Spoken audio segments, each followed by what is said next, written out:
G'day guys, it's Pour Day at our Chermside West project. Come with me as I give you some tips and hints on how DPS Constructions like to do our concrete works to make sure that we get a great outcome. Alright, so as usual the boys have done a cracking job of the prep of this driveway. So this all come about because we're trying to prevent water going in under the existing house. We've done no work downstairs at this house apart from cut out the existing garage section and pour a new slab in there with 80mm fall. We've also set up a rebate at the front so that our new garage doors have a rebate to close into with a 20mm step, just to also give that extra level of protection with water running down this driveway and trying to go into the garage. But our biggest, protection against water here is this strip drain. So the old strip drain was completely buggered, it was all full of mud, and it was just wasn't even draining or working. So we put in this new strip drain, and a lot of concreters and builders, when they do their driveway preps, they simply just sit this strip drain on the ground, put some pegs either side to hold it straight, and pour concrete either side of it. And the issue when you do that is this concrete here is not connected to that concrete over there, and over time with the cars going over it, the ground moves around and you end up with your strip drain sinking into the dirt, your concrete being all uneven, and sometimes in bad scenarios where the ground gets wet underneath, you get completely different height changes. You can have your concrete sitting up or sitting down like 20, 30, 40 millimetres. So what we've done and we've learnt to do over the years that works really, really well is we actually dig a 400mm trench and we sit our strip drain in the middle. You'll see here we've come through and we've used some bags of rapid set concrete every metre to sit and place our drain, and that's set up to height, and that'll hold it in place while we pour our concrete. But we've also put a layer of trench mesh in the bottom of that trench, and then we folded up these 12mm bars that start on this side, go along, down, under the drain and back up the other side, and then they've also got 12mm bars tied to them. So it's completely connected. We get a good bulk concrete around our drain, and the drain is fully supported. So that way it doesn't move around. It's like having a big thickening under the drain, and that keeps everything supported. Cars can drive over it. It'll never move around in the future, and it'll be there for the next 100 years. Right around the perimeter of this job, we haven't done any work downstairs, and we didn't want to interrupt the existing footings and the existing brickwork, and if anything we've made it a lot stronger. So we put a new thickening right around the edge. Our new internal slab is going to pour into that. So we're not doing a structural slab here, we're just doing a new slab so that we can get full in the garage, because at the moment all the water runs down the hill and comes into the garage area. So we're keeping it level around the perimeter, and we've now put 80mm of fall on the slab. So where we've joined in here, every 500mm we put a galvanised dowel bar. So they're all drilled and epoxied into the existing footing. And then you'll see here, we've gone along and we've put cordon termite protection on all of our cold joints. So that's going to stop any termites coming up in through the concrete crack where we're joining new concrete to existing.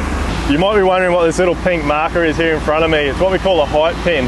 So the thing is, concrete is virtually useless without steel reinforcing, and to eliminate cracks in your concrete and to give the concrete strength, it's really, really important to make sure your concrete is the correct thickness and that your steel mesh is in the correct position in the concrete. So why we put this height pin in here is, being a driveway, we're aiming for 100mm minimum thickness everywhere. And because we got lots of falls on this job, we're falling to the road, we're falling across the footpath, and we're also going over this rise and then back down to the garage. It's really important that we make sure we keep our 100mm thickness. So once we set up all of our boxing, we pull a line from side to side, and then we drive in these pins every couple of metres. And basically the concreters come along and work to these pins. As they go over the top of it and finish the concrete off, these get bashed down into the ground and buried. And that is how we maintain our consistency in the thickness of our concrete. You'll also see that the mesh is sitting up on chairs. So many people don't pay attention to the chairs under their mesh.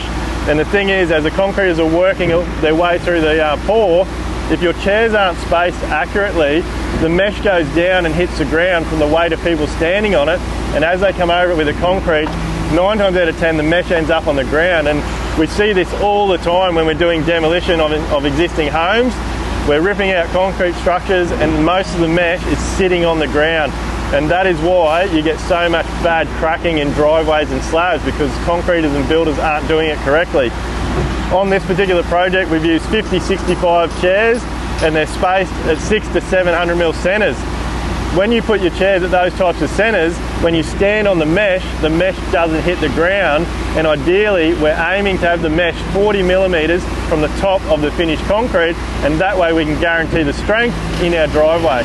Alright guys, I want to give you a little bit of an insight into some of the things that a good builder needs to be taking into consideration when prepping for their concrete work. So on this particular site here, we're actually a sloping block. There's lots of issues with water. We're catching a lot of water from the surrounding properties, and so there's lots of rules and regulations that we actually need to abide by when we're doing our concreting. And concrete is such an important thing because obviously once it's in and it's gone hard, there's no going back. So some of the rules are that in the first metre away from a building or around a building, any hard surface needs to have a minimum of 20 millimetres of fall. And then after that first metre, you need to have a minimum of 10 millimetres fall per metre. And the reason that those types of rules are in the Australian standards is to get water and moisture away from the structure, away from the building. And this is to prevent things like subsidence, rising damp, and obviously make sure there's no issues with moisture entering the home under doorways and things like that. So there's a lot of consideration to be taken into place when it comes to step downs from inside and outside with your garage doors and your personal access doors. But if they're not taken into consideration when you're prepping your concrete, to make sure that you've got your correct falls, to make sure you've got your correct step downs, and to make sure you've got the correct thickness of your concrete to maintain your strength, then it can all go pear-shaped really quickly. So guys, if there is anything at all that you want to know more about building or renovating, get in contact with us, because we are here to help and change the industry. We want all you guys out there that are thinking about building and renovating to make sure that you get the product that you should for the money you're spending.